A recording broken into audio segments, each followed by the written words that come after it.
তো সেই ওসমান হাদির পক্ষ নিয়ে বা সেই ফ্যাসিবাদের বিরুদ্ধে বা এই হত্যাকারীর বিরুদ্ধে, হত্যা চেষ্টাকারীর বিরুদ্ধে আজকে সারা দেশ একত্রিত হয়ে গেছে, পুরো বাংলাদেশ একত্রিত হয়ে গেছে। হাজার হাজার মানুষ চলে এসেছে সেই সংগ্রামে, কিন্তু আসেনি কে? বিএনপি। কারণ বিএনপি মনে করে এই সংগ্রামে যদি তারা অংশ নেয় তাহলে ভারত তাদেরকে সাপোর্ট দেবে না। তারেক রহমান দেশে আসলে লক্ষ লক্ষ লোক ভিড় করবে, খালেদা জিয়ার জন্য লক্ষ লক্ষ কর্মী ভিড় করবে, দেখতে যাবে, তার জানাজায় উপস্থিত হবে, সবই ঠিক আছে, কিন্তু বিএনপির হয়ে জীবন দিবে এরকম লোক পাবেন না। ক্ষমতার জন্য জীবন দিবে, চাঁদাবাজির জন্য জীবন দিবে, ঘাট হাট মাঠ দখলের জন্য জীবন দিবে, কিন্তু বিএনপির জন্য জীবন দিবে এমন একজন নেতাও আপনি খুঁজে পাবেন না, কর্মী খুঁজে পাবেন। সম্মানিত দর্শক শ্রোতা, আসসালামু আলাইকুম, স্বাগত জানাচ্ছি দ্রুত সংবাদের আজকের অ্যানালিসিসে। একটা খবর এখন সবার মুখে মুখে, সেটি হচ্ছে হাদিকে হত্যা চেষ্টার আসামি কে এবং আসামিরা কোথায় আছে।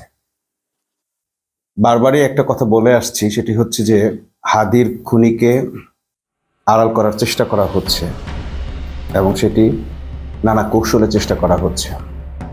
এই কৌশলের সঙ্গে একটা চক্র খুব ভালোভাবে জড়িত এবং এই চক্র নানাভাবে, শুধু এক অ্যাঙ্গেলে নয়, নানা অ্যাঙ্গেলেই এই খুনিকে আড়াল করার চেষ্টা করছে। হাতের কাছে খুনি থাকতে, বাংলাদেশের মধ্যে খুনি থাকতে, খুনিকে একেবারে ফার্স্ট আওয়ার থেকেই ইন্ডিয়ায় পালিয়ে গেছে, ইন্ডিয়ার সাথে রিলেট করে একটা চাউর করা হচ্ছে, সংবাদ চাউর করা হচ্ছে। বাংলাদেশের যে কোনো অঘটন ইন্ডিয়া ঘটায়, এতে কোনো সন্দেহ নেই, রয়ের এজেন্টরা জড়িত থাকে, এতেও কোনো সন্দেহ নেই। কিন্তু প্রশ্ন হচ্ছে, যাই কিছু ঘটানো হোক সেগুলো কিন্তু বাংলাদেশের লোকদের মাধ্যমে করা হয়েছে এবং বাংলাদেশের কারো না কারো স্বার্থে এতে রয়েছে। বিশেষ করে হাদির সঙ্গে মির্জা আব্বাসের স্বার্থ সংশ্লিষ্ট বিষয় ছিল। ঢাকা ৮ আসনে সে নির্বাচনে প্রার্থী হওয়ার পর থেকে তাকে যারা সবচেয়ে বেশি ডিস্টার্ব করেছে তারা হচ্ছে মির্জা আব্বাসের লোকেরা। এর চেয়ে বড় কথা হচ্ছে যে শরীফ ওসমান হাদি যেই আন্দোলনটি ৫ই আগস্টের পর শুরু করেছে, সেই আন্দোলনটির মূল থিমটাই হচ্ছে ইন্ডিয়ান কালচার, ইন্ডিয়ান বয়ানকে সম্পূর্ণ ধূলিসাৎ করে দিয়ে নতুন বয়ান এস্টাবলিশ করা। আর এটা কোনোভাবেই সেই বয়ানের লোকেরা মেনে নিবে না। বাংলাদেশের রাজনীতি আসলে চালায় কারা? বাংলাদেশের রাজনীতি চালায় ইন্ডিয়া, বাংলাদেশের রাজনীতি চলে ইন্ডিয়ার কথায়। এই কথাগুলো আপনারা আজকে নতুন শুনছেন এমন না, এই কথাগুলো বহু আগে থেকে অনেক বড় বড় সাংবাদিকরা বলে আসছেন। যেমন মাহমুদুর রহমান একবার খোদ খালেদা জিয়াকে উদ্দেশ্য করে বলেছেন যে আপনি ইন্ডিয়ার পাশ ছাড়েন। যে খালেদা জিয়াকে আমরা আপসীর নেত্রী বলছি, শুনতে খারাপ লাগলেও এটা সত্য কথা, সেই আপসীর নেত্রীও ইন্ডিয়ার গ্যারাকল থেকে পুরোপুরি বের হতে পারছিলেন না। ঠিক তখন মাহমুদুর রহমান সে খালেদা জিয়াকে বলেছেন আপনি জনগণের উপর আস্থা রাখেন, জনগণের উপর কেন ভরসা রাখতে পারছেন না, কেন আপনি বারবার ইন্ডিয়ার কাছে ঘেঁষছেন বা ঘাসার চেষ্টা করছেন, বা ইন্ডিয়ার কথা কেন শুনবেন। কখন বলেছিলেন এটা? তিনি একটা ফোনে এই কথাটা বলেছিলেন এবং সেটা ফাঁস হয়ে যায় এবং সেই কথাগুলো তার পত্রিকায় আসে, আমার দেশ পত্রিকায় আসে, যার পর থেকে আমার দেশকে অপছন্দ করা শুরু করেছিল খোদ বিএনপিও। অর্থাৎ মাহমুদুর রহমান বেগম জিয়াকে টেলিফোনে পরামর্শ দেন যে আপনি কোনো অবস্থাতেই ভারতের কথায় সায় দিবেন না, নির্বাচনে জেতার জন্য ভারতের সাথে কোনো ধরনের চুক্তিতে যাবেন না। এই কথাটি তিনি স্পষ্টভাবে বলেছিলেন, আপনাদের যাদের মনে আছে তারা এই কথাটা জানেন। বেগম খালেদা জিয়া ইন্ডিয়ার বিরুদ্ধে একাট্টা ছিলেন, কিন্তু ইন্ডিয়া এমনভাবে বাংলাদেশে বিরাজ করে যে আসলে তার বিরুদ্ধে যাওয়ার ক্ষমতা জিয়াউর রহমানেরও ছিল না। এই কথাগুলো আজকে শুনতে অনেকের অবাক লাগবে, অনেকে অত্যুক্তি লাগবে, অনেকেই আপসীর নেত্রী বলে গলা ভিজিয়ে ফেলছেন, জিয়াউর রহমানকে অনেক কিছু বলে ফেলেন, আবেগে বলে ফেলেন, কিন্তু অ্যাকচুয়ালি যেটা ঘটেছিল সেটি হচ্ছে জিয়াউর রহমান বিপ্লবী সেনার সমর্থন করেছিলেন, শপথ গ্রহণ করেছিলেন, কোরআন ধরে শপথ করেছিলেন, কিন্তু সে শপথ তিনি লঙ্ঘনও করেছিলেন শুধুমাত্র এই ইন্ডিয়ার কারণে। অর্থাৎ ইন্ডিয়ার ফাঁদ থেকে কেউ বের হতে পারছে না। তারেক জিয়াও ইন্ডিয়ার ফাঁদে সম্পূর্ণ পা দিয়ে আছেন, এরকম কথা বিশ্লেষকরা বারবার বলছেন এবং তারা কিছু প্রমাণ সহ উল্লেখ করছেন। এমত অবস্থায় কেউ যদি মনে করে যে না, ইন্ডিয়ার ন্যারেটিভ বাংলাদেশে হাসিনার সাথে সাথে থেমে গেছে বা চলে যাবে, এটা কখনোই সম্ভব নয়। আমরা দেখলাম হাসিনা চলে যাবার পর হাসিনার সমস্ত ন্যারেটিভ এখনো বাংলাদেশে চলমান।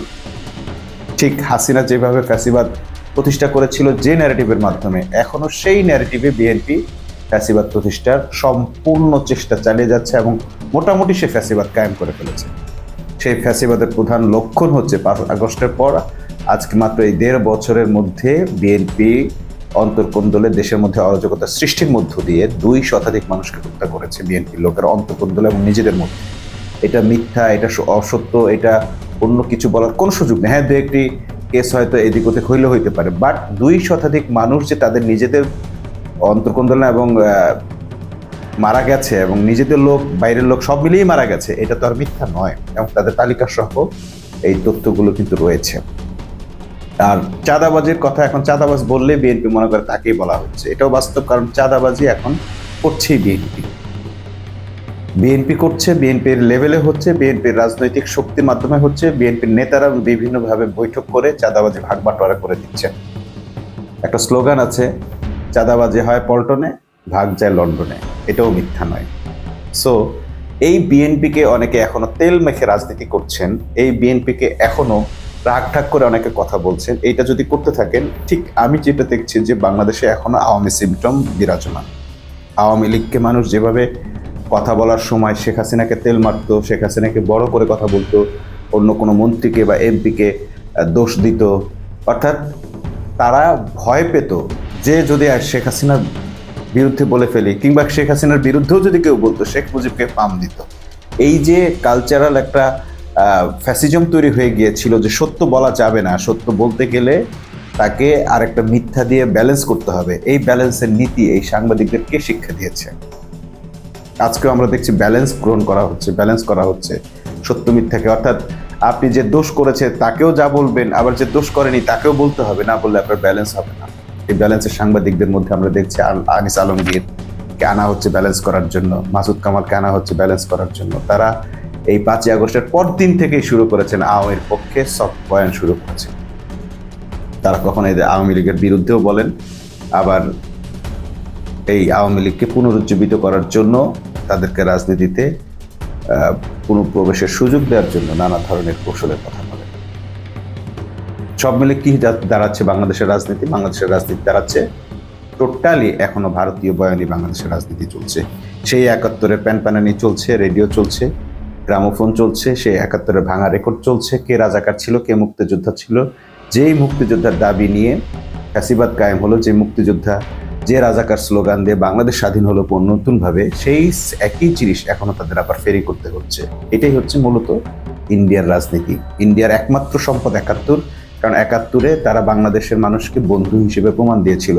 71-এ কোনোভাবে ভারত বাংলাদেশের বন্ধু ছিল না। ভারত বাংলাদেশের বন্ধু নয়, এই কথাটাকে, এই বয়ানটাকে এস্টাবলিশ করার যিনি দায়িত্ব নিয়েছিলেন তিনি হচ্ছেন শরীফ ওসমান হাদি।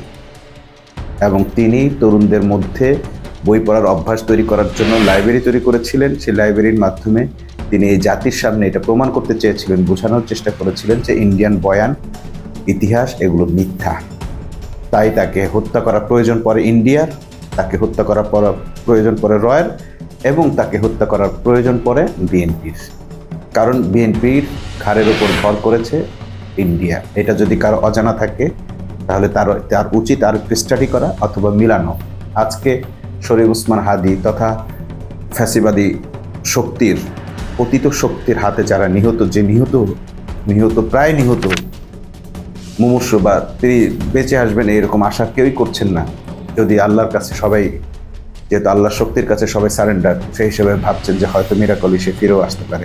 সেই ওসমান হাদির পক্ষ নিয়ে বা সেই ফ্যাসিবাদের বিরুদ্ধে বা এই হত্যাকারীর বিরুদ্ধে, হত্যা চেষ্টাকারীর বিরুদ্ধে আজকে সারা দেশ একত্রিত হয়ে গেছে, পুরো বাংলাদেশ একত্রিত হয়ে গেছে। হাজার হাজার মানুষ চলে এসেছে সেই সংগ্রামে, কিন্তু আসেনি কে? বিএনপি। কারণ বিএনপি মনে করে এই সংগ্রামে যদি তারা অংশ নেয় তাহলে ভারত তাদেরকে সাপোর্ট দেবে না। সেই দিনকার মতো যদি মাহমুদুর রহমান আজকেও বলতে পারতেন যে বিএনপি কেন এখনো ইন্ডিয়ার সাপোর্ট চায়, কেন জনগণের উপর আস্থা রাখছে না, বলতেই পারতেন। মাহমুদুর রহমান এই অনুষ্ঠানে অংশ নিয়ে একটি শপথ বাক্য পাঠ করিয়েছেন। যারা ইন্ডিয়ার এই বয়ান সাপোর্ট করে, যারা এই ফ্যাসিবাদকে সাপোর্ট করে এবং ফ্যাসিবাদী শক্তি আছে, এদের বিরুদ্ধে একটি নতুন সংগ্রাম শুরু হয়েছে। এই সংগ্রামে বিএনপি না থেকে প্রমাণ করেছে তারা এই শক্তির এক্সটেনশন ভার্সন। এই এক্সটেনশন ফ্যাসিবাদের এক্সটেনশনকে বাংলাদেশের মানুষ কতদিন সহ্য করবে সেটা আমাদের জানা নেই, কিন্তু বাংলাদেশের মানুষ এখনো মুখ ফুটে এটা বলতে অভ্যস্ত হয়নি যে হ্যাঁ, বিএনপিও ফ্যাসিবাদী শক্তি, বিএনপি একটি ফ্যাসিবাদী শক্তি, বিএনপি একটি ফ্যাসিবাদী শক্তি। এই কথাটা এখনো মানুষ বলতে অভ্যস্ত হয়নি, কারণ মানুষের মধ্যে জড়তা কাজ করছে। কারণ দীর্ঘ 17 বছর একটি ফ্যাসিবাদী শক্তির বিরুদ্ধে বিএনপিকেও আন্দোলনের পাশে পেয়েছিল মানুষ। অ্যাকচুয়ালি ঠিক 5ই আগস্টের বা ক্ষমতার পর পরিবর্তনের সঙ্গে সঙ্গে বিএনপিকে কবজা করে নিয়েছে ইন্ডিয়া। এখন ইন্ডিয়া তার আগে যেভাবে আওয়ামী লীগের মাধ্যমে তার এজেন্ডা বাস্তবায়ন করেছে, এখন বিএনপির মাধ্যমে তার এজেন্ডা বাস্তবায়ন করবে এবং বিনিময়ে সে বিএনপিকে ক্ষমতায় আনবে। বিএনপির মতো দলগুলোর সাংগঠনিক শক্তি নেই কিংবা জনগণের ভোটের উপর তাদের কোনো আস্থা নেই, যার কারণে তাদেরকে মেকানিজমের উপর নির্ভর করতে হয়। একটি দল দেউলিয়া হয়ে গেলে, তাদের রাজনৈতিক শক্তি, রাজনৈতিক অবকাঠামো কিংবা সাংগঠনিক শক্তি দুর্বল হয়ে গেলে তখন তাদের এছাড়া কোনো উপায় থাকে না। আপনি বিএনপির দিকে লক্ষ্য করেন, বিএনপির কথা শুনবে, তারেক রহমানের কথা শুনবে এমন 10 জন লোক পাবেন। তারেক রহমান দেশে আসলে লক্ষ লক্ষ লোক ভিড় করবে, খালেদা জিয়ার জন্য লক্ষ লক্ষ কর্মী ভিড় করবে, দেখতে যাবে, তার জানাজায় উপস্থিত হবে, সবই ঠিক আছে, কিন্তু বিএনপির হয়ে জীবন দিবে এরকম লোক পাবেন না। ক্ষমতার জন্য জীবন দিবে, চাঁদাবাজির জন্য জীবন দিবে, ঘাট হাট মাঠ দখলের জন্য জীবন দিবে, কিন্তু বিএনপির জন্য জীবন দিবে এমন একজন নেতাও আপনি খুঁজে পাবেন না, কর্মী খুঁজে পাবেন না, কিংবা দলের কথা শুনবে এমন লোকও খুঁজে পাবেন না। বিএনপির দলটা চলে ব্যক্তির মাধ্যমে, একজন ব্যক্তি কিছু লোক পালে, তার মাধ্যমে সে দেখায় যে হ্যাঁ এরা বিএনপি। সে যদি বলে যে না তোরা বিএনপি না, তোরা অমুক পার্টি, তাহলে তারা ওই পার্টি। ওই একজন ব্যক্তি কয়েকজনকে টাকা পয়সা দিয়ে নানাভাবে প্রতিশ্রুতি দিয়ে, কাজের প্রলোভন দেখিয়ে, এটা সেটা দেখিয়ে যে ভবিষ্যতে তোদেরকে আমি এটা ব্যবস্থা করে দেবো, এটা ব্যবস্থা করে দেবো, হ্যান ত্যান বলে তাদেরকে দলের মধ্যে নিয়ে আসে। এটার নাম তো দল বা দল না, এইভাবে তো আসলে দল চালানো যায় না।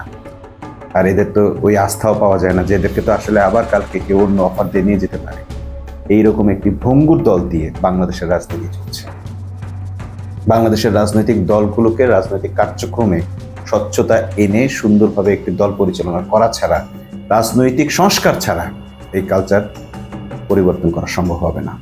আর যদি রাজনৈতিক দলের এই কালচারটা পরিবর্তন করা না যায়, তাহলে রাজনৈতিক দলগুলোর এই খুনোখুনি বন্ধ হবে না। আপনার সন্দেহ হচ্ছে খুন কে করেছে, আপনি কেন তার সন্দেহের তালিকা তাকে আনতে পারছেন না, কেন তাকে গ্রেপ্তার করতে পারছেন না? আপনাকে কে নিশ্চয়তা দিয়েছে যে তাকে মির্জা আব্বাসরা খুন করে নাই? যে মির্জা আব্বাস, আফরোজা আব্বাসরা হাদির উপর শুট আউট হওয়ার পর, হাদিকে গুলি করার পর তার বিরুদ্ধে নানা ধরনের অপপ্রচারে নেমেছে, যে ছাত্রদল, যে বিএনপির লোকেরা এখনো প্রচারণা চালাচ্ছে, স্পষ্টভাবে তাদের পোস্টেড লোকেরা পর্যন্ত প্রচারণা চালাচ্ছে যে হাদি এটা নাটক করছে, সিম্প্যাথি নিচ্ছে, ওই করছে, সেই করছে। এমনকি এআই দিয়ে সাদিক কায়েমের, ডাকসু ভিপি সাদিক কায়েমের বিরুদ্ধে এআই জেনারেটেড ছবি দিয়ে বিএনপির রিজভী আহমেদ পর্যন্ত মিথ্যা বিবৃতি দিয়েছে, আবার সেটার জন্য সরি বলে একটা নাটকও তৈরি করেছে। আপনার কি মনে হয় যে রিজভির মতো একজন লোক, একজন রাজনৈতিক লোক, এটা হচ্ছে তাদের গেম প্ল্যান? এটা আওয়ামী লীগের প্ল্যান ছিল লাথি মেরে সরি বলা, মাইরা তো জিতছি, এখন সরি বলে আমার কি লাভ, কি সমস্যা হবে? এটা হচ্ছে প্রথম আলোর গেম প্ল্যান। প্রথম আলো বড় শিরোনাম দিয়ে আপনার বিরুদ্ধে সংবাদ প্রচার করবে, করে আপনাকে জাতির কাছে হ্যাঁ প্রতিপন্ন করবে, তারপর ছোট্ট করে একটা সরি বলবে, সে সরি কেউ দেখবেও না। এই অপরাজনীতির শিকার আজকে বাংলাদেশ সম্পূর্ণ এখন আওয়ামী সিমটমে চলছে। আগে ইন্ডিয়া বাংলাদেশের উপর ভর করেছে আওয়ামী লীগের মাধ্যমে, এখন ভর করে আছে বিএনপির মাধ্যমে।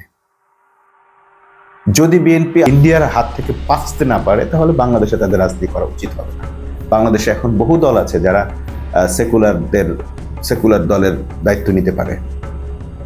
ইসলামী দলগুলো এক পক্ষ হয়ে গেছে, এখন সেকুলার দলগুলো যদি তারা মনে করে যে হ্যাঁ বাংলাদেশে অবশ্যই একটা সেকুলার দল থাকা দরকার, তাহলে এনসিপি আছে, এবি পার্টি আছে, আরো বেশ কিছু দল আছে, তারা 3টা দল তো একসঙ্গে হয়েছে। কেন বিএনপিকে এখন আর বাংলাদেশের রাজনীতির প্রয়োজন? আওয়ামী লীগ ঠেকানোর জন্য? নো, আওয়ামী লীগ কোনোদিন বিএনপি ঠেকাবে না। বিএনপি বরং আওয়ামী লীগের ছায়া সঙ্গী। এই যে ওসমান হাদিকে যারা শুট করেছে, তাকে, সে তো অপরাধী, 50 লাখ টাকার কেস সে ধরা পড়েছে, তাকে থানা থেকে, তাকে জেল থেকে ছাড়িয়ে এনেছে বিএনপির আইনজীবীরা। এরকম বিএনপির আইনজীবীরা টাকার বিনিময়ে আরো অনেকজনকে ছাড়িয়ে এনেছে, যারা খুনি, যারা আসামি, যারা অপরাধীদেরকে বাঁচিয়ে এনে তাদের মাধ্যমে এই খুনের মিশন চালানো হচ্ছে এবং তাদেরকে হয়তো ইন্ডিয়াতে পারও করে দিতে পারে। হ্যাঁ, ইন্ডিয়া হয়তো শুটার পার হয়েছে, কিন্তু যে তাকে দিয়ে খুন করেছে সে কি পার হয়েছে? সে তো খিলগাঁওতে আছে। ধরছেন না কেন? না হোক সে খুনি, তারপরে ধরেন। সন্দেহভাজন আসামিকে আপনার অতীতে ধরেন নাই, এখন ধরতে সমস্যাটা কোথায়? ধরে জিজ্ঞাসা করেন করেছে কিনা, তার টেলিফোন চেক করেন, তার মোবাইল নাম্বার চেক করেন, তার আত্মীয় স্বজনের, তার স্ত্রীর, বিশেষ করে তার স্ত্রীর মোবাইল নাম্বারটা চেক করেন, তার বাসাটা একবার অ্যাটলিস্ট চেক করেন।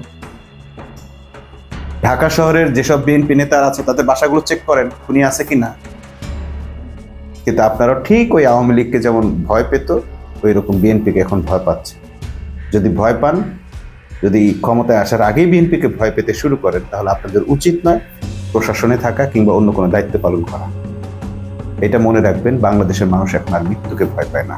আপনারা যখন তখন ফেসবুকে ভয় দেখান, ইনবক্সে ভয় দেখান, মোবাইল করে ভয় দেখান, এইসব ভয়কে এখন আর বাংলাদেশের মানুষ তোয়াক্কা করে না। বাংলাদেশের মানুষ এখন রক্ত দিতে শিখেছে। মানুষ জানে যদি আজকে আমি রক্ত দিতে ভয় পাই, কাল আমার সন্তানের রক্ত দিয়ে এর বদলা নেওয়া হবে। যারা রক্ত দিতে ভয় পেয়েছিল বা ভেবেছিল, এই বেগম জিয়াই চেয়েছিল যে রক্তপাত না হোক, তার আন্দোলনে কোনো রক্তপাত হতে পারে, তাই আন্দোলনকে এক প্রকার বারবার আন্দোলনের ডাক দিয়ে তিনি আন্দোলনকে স্থগিত করেছেন, 3 মাসের জন্য পিছিয়ে দিয়েছেন, কিন্তু শেষ পর্যন্ত রক্ত দিতে হয়েছে। রক্ত দিতেই হবে। সো এই রক্তকে আর কেউ ভয় পাবে এটা মনে হয় না। আজকে শরীফ ওসমান হাদির রক্তের বিনিময়ে লক্ষ লক্ষ মানুষ রক্ত দেওয়ার জন্য প্রস্তুত হয়েছে। বিএনপির বিরুদ্ধে আপনাদের অবস্থান স্পষ্ট করেন। কেন বিএনপির অন্তর্কন্দলে 2 শতাধিক মানুষ নিহত হলো? এই প্রশ্নটা বিএনপিকে করেন। এবং এখন এক্সিস্টিং বিএনপি কিভাবে রাজনীতি করে? একটি খুনের সাথে সম্পৃক্ত, এরকম শতাধিক খুনের সঙ্গে সম্পৃক্ত নতুন বাংলাদেশে এরকম শতাধিক খুন করার পরে একটি দল কিভাবে রাজনীতি করার অধিকার পায়? আর সেরকম রাজনীতি যদি থাকে তাহলে তো খুন আরো হইতেই থাকবে। এই স্বরাষ্ট্র উপদেষ্টা কি ব্যবস্থা নিতে পারবে? সে তো সারসার করে বিএনপির লোকদেরকে। তার কাছ থেকে আমরা কিচ্ছু আশা করি না। 48 ঘন্টা কেন, 48 বছর দিলেও সে কিচ্ছু করতে পারবে না। এমন একজন অথর্ব স্বরাষ্ট্রমন্ত্রী যত দ্রুত পদত্যাগ করবে তত ভালো। তার চেয়ে বড় কথা হচ্ছে, ক্ষমতায় যেই আসুক না কেন, সত্যকে সত্য বলে স্বীকার করে নিতে হবে, সাদাকে সাদা বলার মতো সাহস থাকতে হবে। শুধু আপনারা চাকরি বাঁচাবেন, আপনাদের কাছে চাকরিটা এত মূল্যবান হয়ে যায়, কিন্তু মানুষের জীবনের কোনো মূল্য নেই। পুলিশ প্রশাসনের মধ্যে ঘাপটি মেরে বসে আছে, তারা ভাবতেছে যে না, আমাদের তো বিএনপির কথা মতো চলতে হবে। আগে আওয়ামী লীগের কথা মতো চলছে, এখন বিএনপির কথা মতো চলতে হবে। আগের থেকে তারা ডিসিশন নিয়ে নিয়েছে। এইরকম যদি হতে থাকে তাহলে মনে রাখবেন, রক্ত আপনাদেরকেও দিতে হবে। এই বাংলাদেশটা সবার। এই বাংলাদেশপন্থী যারা আছে তাদেরকে যদি হত্যা করা হয়, এই বাংলাদেশ আর বাংলাদেশ থাকবে না। এটা আবার ইন্ডিয়ার করতরাজ্য হবে, আবার ইন্ডিয়ার কথা মতো সবকিছু চলবে। আপনারা যতটুকু পরিবর্তন দেখতে পাচ্ছেন বিভিন্ন জায়গায়, যে ইন্ডিয়ার করাল গ্রাস থেকে বাংলাদেশ বেরিয়ে আসছে, সেটা শেষ হয়ে যাবে।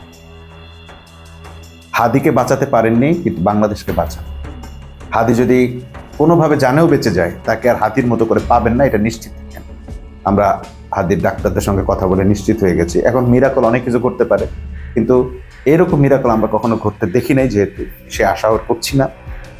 হাদিকে বাঁচাতে পারেননি, যদি হাদিকে আপনাদের বাঁচানোর, যেহেতু মানে যাদের মধ্যে অন্তত সেই সংকল্পটা আছে, এই বাংলাদেশটাকে বাঁচানোর জন্য এই যে ফ্যাসিবাদী শক্তি যারা আজকে হাদিকে নিয়ে ট্রল করছে, যারা বলছে এটা সিম্প্যাথি নাটক, যারা হাদির বাকি কর্মীদেরকে নিয়ে আজে বাজে কথা বলছে, আব্বাসের স্ত্রী আফরোজা আব্বাস, সে কোন মুখে জুমাকে বস্তির মেয়ে বলে? তার আক্রোশটা কোথায়? কিসের এত আক্রোশ তার ইনকিলাব মঞ্চের প্রতি? একটা প্রশ্নের জবাব দেন। বিএনপির এত আক্রোশ কেন ইনকিলাব মঞ্চের প্রতি? এই আক্রোশ ইন্ডিয়ার আক্রোশ। মির্জা আব্বাসের আসন থেকে দাঁড়িয়েছে, হাদির জনপ্রিয়তা আছে, জনগণ তার পাশে আছে। ঠিক একইভাবে আওয়ামী লীগ তার নিজের লোকদেরকে হত্যা করেছে। আপনাদের মনে আছে নরসিংদীর পৌর মেয়রকে হত্যা করেছে কারা? আওয়ামী লীগ হত্যা করেছে, কারণ জনপ্রিয়তা বেড়ে গেছে। জনপ্রিয় লোকদেরকে রাজনৈতিক দলের অন্যরা ভয় পায়। যে তার দলকে সাস্টেইন করাতে চায়, জয় করতে চায়, তারা ভয় পায়।